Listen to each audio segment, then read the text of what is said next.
Good afternoon, ladies and gentlemen. My name is Joyce, and I'm a beef and sheep farmer from a small village called Carrigahorik in North Tipperary. I also run an agricultural contracting business and write a monthly beef column for the Irish Independent. In addition to that, as Brian says, I'm vice chair of the Offaly Lamb Producer Group, and we market and assemble 25,000 sheep a year. I'm also very involved with marketing a firm and the IFA, and that is one of the reasons why I applied for a Nuffield scholarship, because I see the reason or the benefits from people can get from an organisation and how organisations can benefit people. Between the Global Focus programme and my independent travel, I travelled to 11 different countries, took 18 flights, and had over 50 meetings. Some of these countries were from the diverse range from the Philippines to China to the US.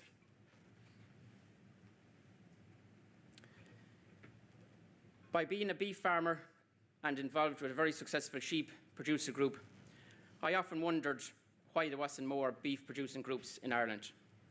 At the moment, there's probably a handful of very successful beef producer groups with about 20-odd very successful sheep groups. So this led me to my research topic, and I decided to look into it, and that was to develop a blueprint for a successful beef producing group. My objectives being to identify is there a need for producer groups? And my research has shown there definitely is. To examine a variety of existing groups, to see is there a niche in the marketplace for these groups. These groups would have been breed groups, regional groups, and various groups from different parts of the industry. To develop a working blueprint structure for a group to set up.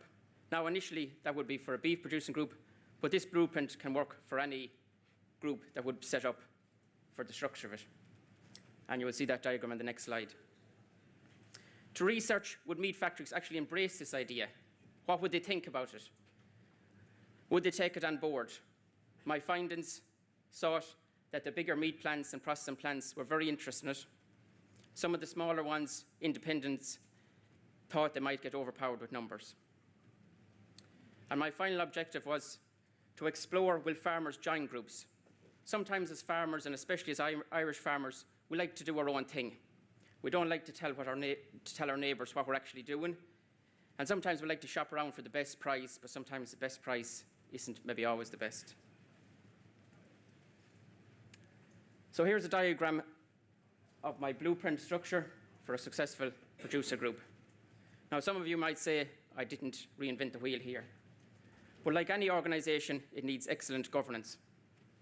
So I have a chairperson, vice chair, secretary, treasurer, all doing their own job. In addition to this, I'd have a committee of 12 people.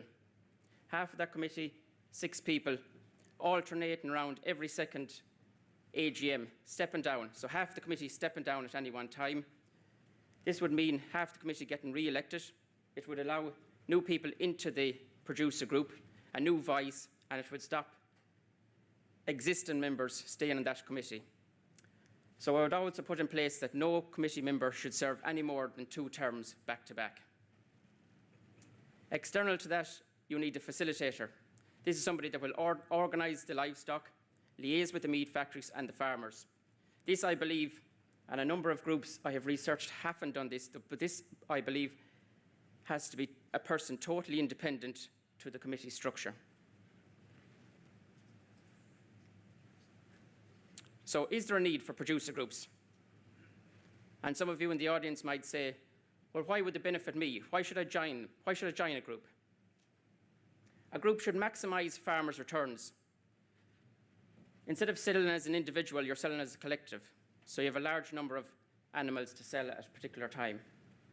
It increases efficiency. There's no point in travelling to a meat factory garage with 1 or 2 or 10 animals. We're all talking about time, and we need to be more time efficient, especially as beef farmers. So livestock can be collected at a central location and marketed as a larger number and transported to X meat factory. Now, I didn't get time to change my slide, Roberta said I shouldn't be using these words, but I'll have to go ahead with it for today. So, part of being a producer group is the knowledge transfer or knowledge sharing, that people can benefit from being in an organisation, being in a group, and people are more comfortable to share information as being part of a group rather than being as an individual. There's also a huge social element to being part of a group. It should increase farm gate price.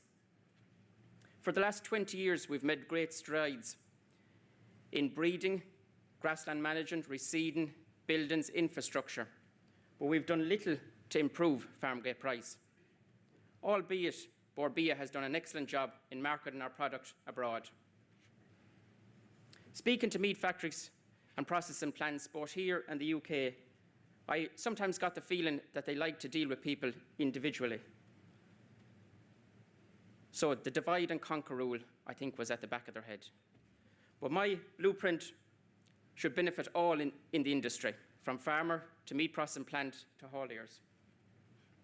And just to give you a figure, out of the 124,000 farmers that's operating in Ireland, there's actually 70,000 beef farmers.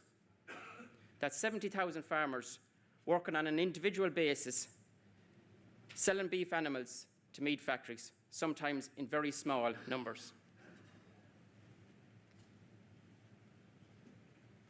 The success and pitfalls of any organisation.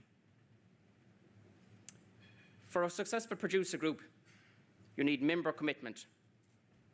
If members won't buy into the idea and won't embrace it, it definitely won't work.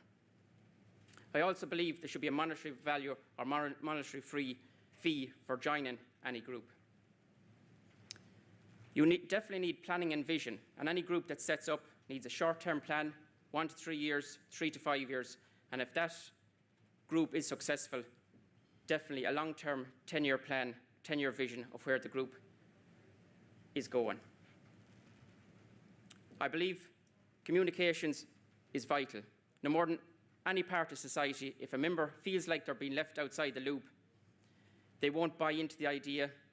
So all communications must exist at the one time, whether it be emails, WhatsApp messages, or messages. Now, I'd like groups to get away from the old envelope and letter type. It's costly and it takes up a lot of time. It is essential for any group that has good leadership and management. Again, good structure, good governance, and no more than any business, like what we've heard this morning, a business with good leadership and management, even if time tests it, will succeed. And there's Department of Agriculture guidelines at the moment in place so people can download them off the website, and they are the correct procedures to follow a producer group.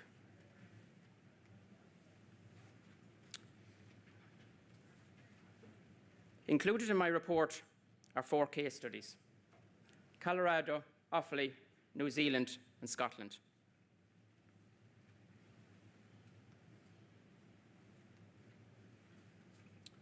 In Colorado, I visited a producer group called Double J Lamb and Beef.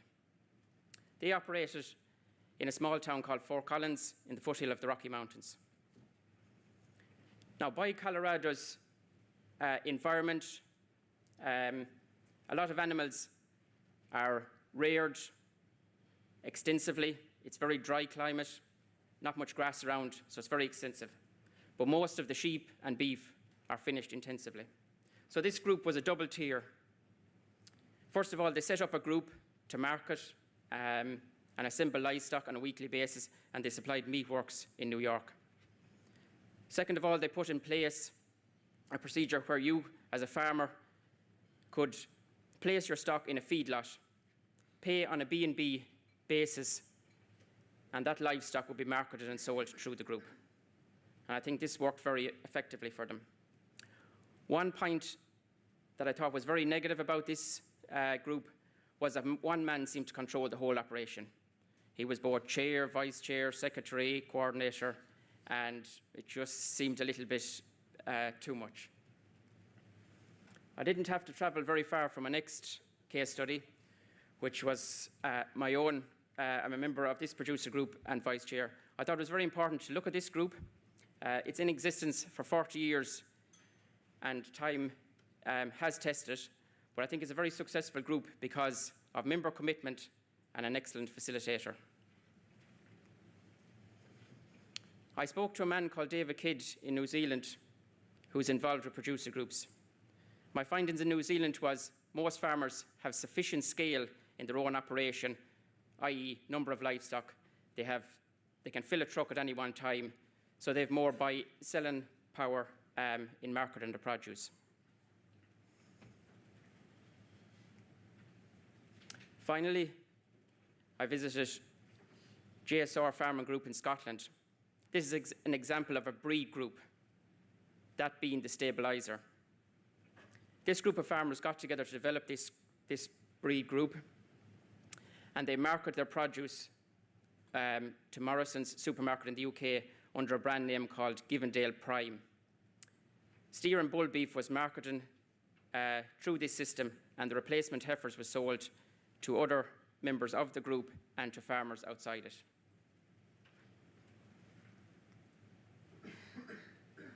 So my recommendations: what does the industry want to do? What does the industry need to do? First of all, more groups definitely need to be formed. Where are we going to get these groups? There's about 20,000 farmers involved in the KT discussion groups at the moment, I myself being one of them. We're in our middle year, and they're rolling along pretty good. But could these groups be developed into, from discussion groups into producer groups and maybe into even buying groups? My main recommendation is that we should use the mart structure. There's over 60 marts in the country at the moment, all in different counties. Most of them are only being used 1, possibly 2 days a week. I believe they have the structure in place, they have the infrastructure, they have the pennon, they have the facilities, they have offices, internet and staff. And I believe mart managers could assemble stock of a different day to facilitate farmers with small numbers and sell them directly then to the meat factory. Since I finished my report, €3,000 grant has become available for the Rural Development Fund. I believe this should be used for courses for people skills to set up producer groups.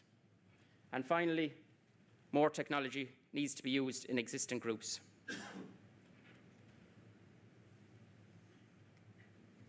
I'd like to finish on a quote. Charles Darwin once said, "It is not the strongest of the species that survives, nor the most intelligent that survives. It is the one that is most adaptable to change."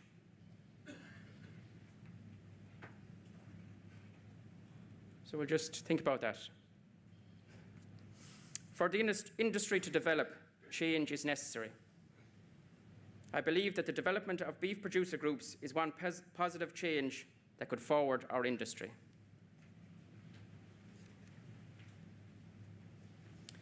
I'd like to thank Nuffield Ireland for this great opportunity for me to research this topic, for Meat Industry Ireland as my main sponsors, and especially to Joe Ryan and Cormac Healy, and of course to all the Nuffield sponsors, to my mentor, Ger Bergen, to my family and friends who kept the show on the road while I was away travelling, and to my fellow 2016 Nuffield scholars and all the scholars in Nuffield Ireland that supported me. Go raibh míle maith agaibh.